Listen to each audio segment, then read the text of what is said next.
گل کر کے دو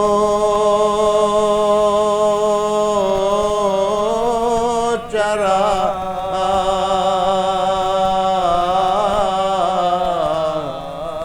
سارے اجال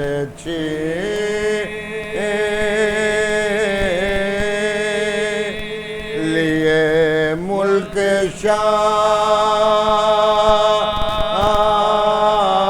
شام سے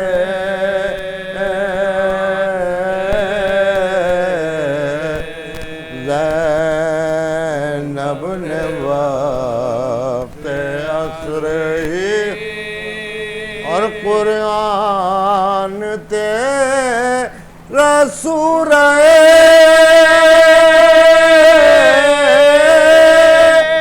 کوثر بھی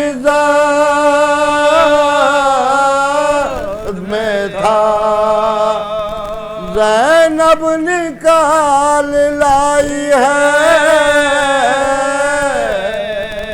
جلتے خیام سے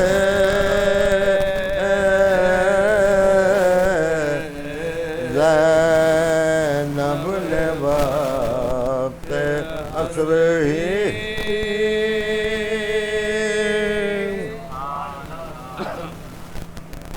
ٹائم نہیں ہے بھائی آج بہت جلدی ختم ہونی ہے آج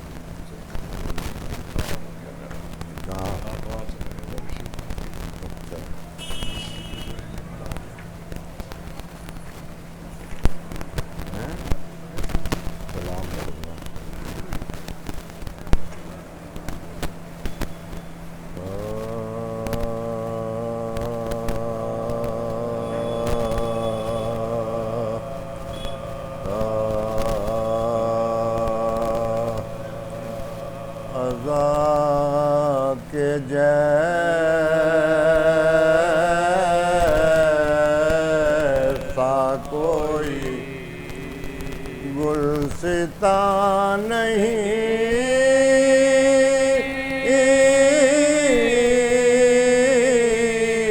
ہوتا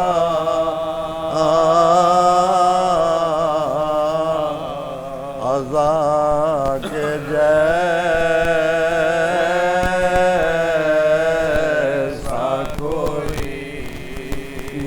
گلستان نہیں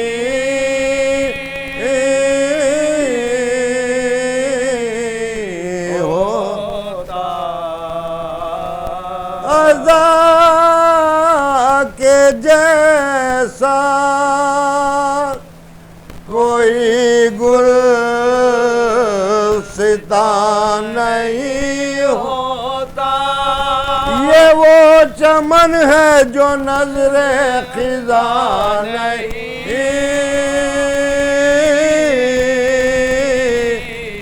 ہوتا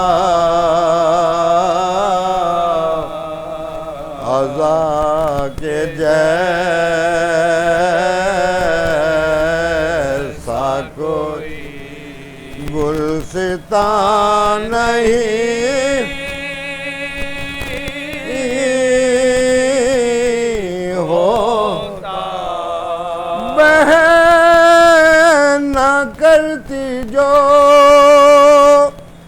تشریح ہے کربلائے حسین یہ راز راز ہی رہتا آیا نہیں ہوتا عزا کے جیسا کوئی گلستان نہیں ہوتا غم حسین کو حاصل ہے یہ شرف ورنہ کو غم جاویدہ نہیں ہوتا عزا کے جیسا کوئی گلستان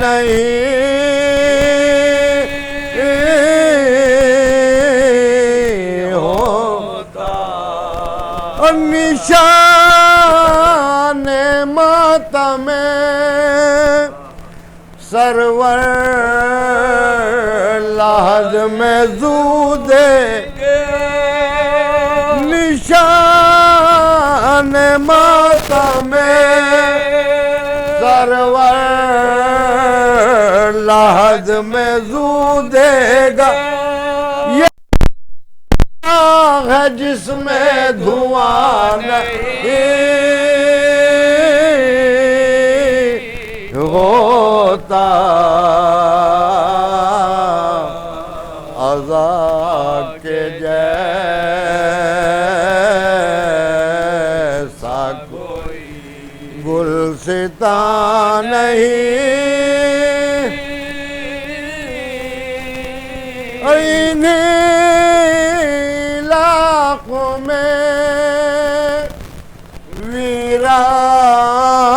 ویرانیاں برستی ہیں عزا کا کوئی تصور جہاں نہیں عزا کا کوئی تصور جہاں نہیں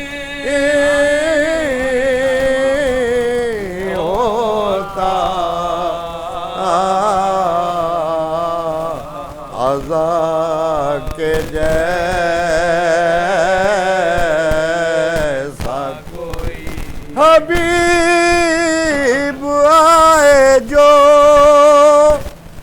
رن میں جوانی بول اٹھی کوئی ضعیفی میں ایسے جوان نہیں حبیب آئے جو رن میں جوانی بول اٹھی کوئی ضعیفی میں ایسے جوان ہوتا عزا کے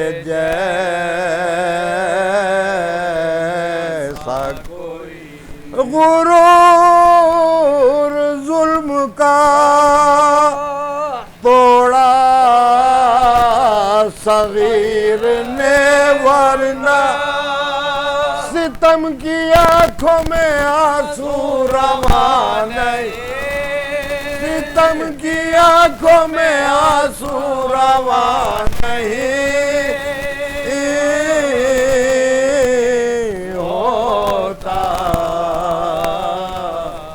عزا کے جیسا کوئی واقعہ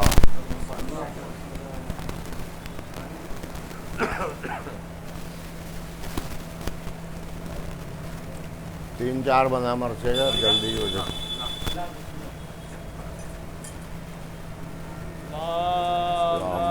صلی علی محمد وآل محمد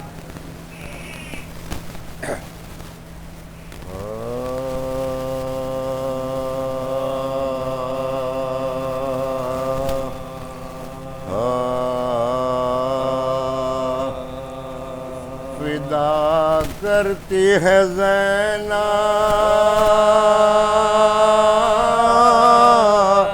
امت پہ پسر اپنے فدا کرتی ہے زینب سینے سے دل و جان کو جدا کرتی ہے زینب چھٹتے ہیں پسر یاد خدا کرتی ہے زینب جو صبر کا حق ہے وہ ادا کرتی ہے جو صبر کا حق ہے وہ ادا کرتی ہے گھوڑوں پہ جو وہ دونوں پرارمان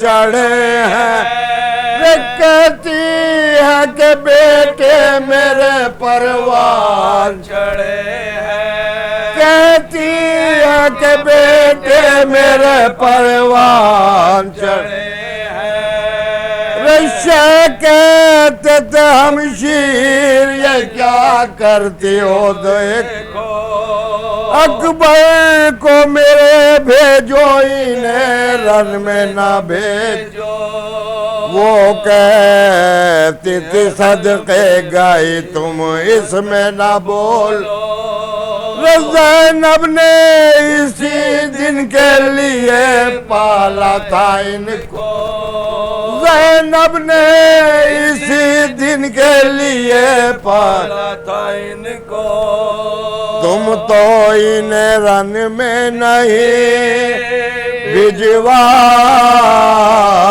ہو بھائی پھر کس لیے ہم شیر سے شرماتے ہو بھائی پھر کس لیے ہم شیر سے شرماتے ہو بھائی بھجوانے کا اکبر کے نہ تم نام لو بھیا اکبر کی بلا ان کو لگے وہ رہے جیتا اول تو وہ ہم شکل نبی حسن اور دوسرے زینب کو ہے سہرے کی تمنا اور دوسرے زینب کو ہے سہرے کی تمنا آسان مجھے بیٹوں کا داغ شہیدی ہے ان میں کوئی 18 برس کا تو نہیں ہے ان میں کوئی 18 برس کا تو نہیں ہے بچپن میں پلاتی تھی انہیں دودھ کی جو دھار کہتی تھی کہ اس دودھ کا یہ حق ہے خبردار ہو جائیو ایک روز فدائے شہ رہیے دیتے تھے اور کرتے تھے اقرار یہ ہو ڈھلا دیتے تھے اور کرتے تھے اقرار ہر چند کے چھوٹا ابھی ان دونوں کا سن ہے پر کیا کروں بھائی کہ یہی صدقے کا دن ہے پر کیا کروں بھائی کہ یہی صدقے کا دن ہے امت پہ پسر اپنے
لا حول ولا قوة إلا بالله العلي العظيم. أعوذ بالله من الشيطان اللعين الرجيم. بسم الله الرحمن الرحيم. الحمد لله رب العالمين والعاقبة للمتقين والنار للعاصين.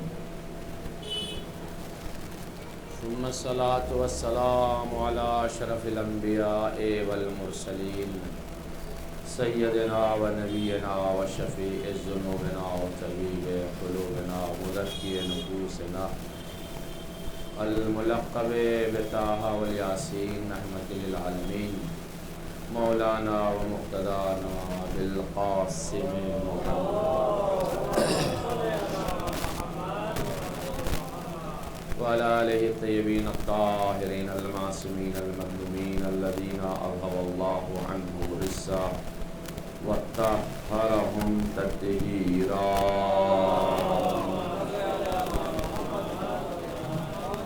ولعنة الله على أعدائهم أجمعين من ليلنا إلى قيام يوم الدين. أما بعد فقد قال مولانا الإمام حسين بن علي بن أبي طالب عليه الصلاة والسلام. بسم الله الرحمن الرحيم. إني لم أخرج شرا ولا بطرا ولا مفسدا ولا ظالما إنما خرجت لطلب الإصلاح في المجد رسول الله صلى الله عليه وآله وسلم وأريد أن آمر بالمعروف وأنهى عن المنكر والصلوات على محمد.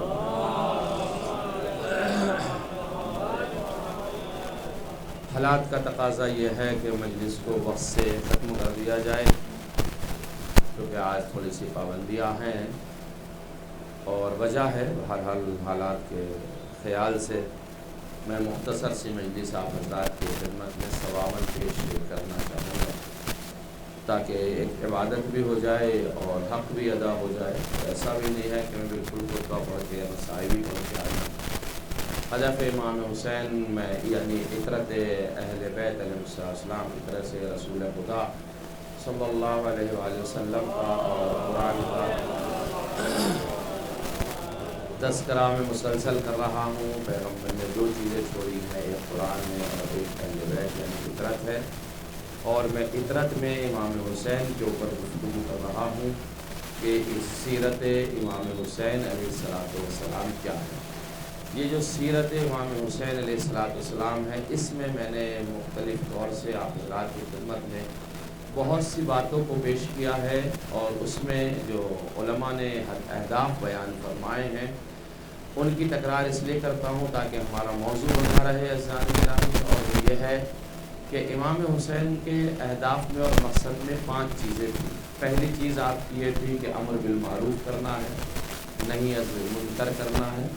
دوسری چیز امام کے ہدف میں یہ تھی کہ سیرت رسول کو قائم کرنا ہے، سیرت رسول قائم کرنا ہے. تیسری چیز یہ تھی کہ ظالم کا مقابلہ کرنا ہے، ظلم کی حکومت کو ختم کرنا ہے. چوتھی چیز امام حسین کی سفر میں شوق شہادت تھا، امام شہید ہونا چاہتے تھے، شوق شہادت تھا امام کو جو بہت بڑا مرتبہ ہے شہادت کا. اور پانچویں چیز یہ تھی کہ امام علیہ السلام اسلامی حکومت قائم کرنا چاہتے تھے. یہ میرا موضوع چل رہا ہے. اس میں دوسرا موضوع آج امر بالمعروف میں کافی گفتگو کر چکا ہوں. اب دوسرا موضوع اس میں آج سے شروع کروں گا کہ امام کا جو ہدف تھا اور مقصد تھا وہ تھا سیرت رسول خدا.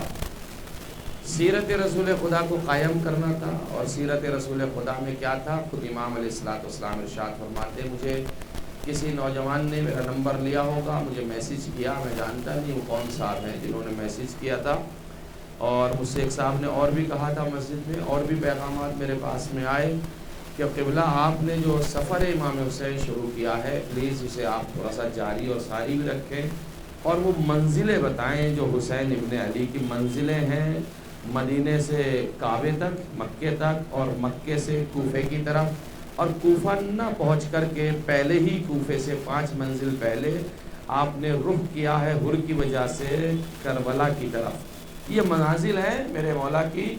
منازل سے مراد یہ ہے کہ آپ نے یہاں پڑاؤ ڈالے ہیں، آپ نے یہاں بیڑے ڈالے ہیں.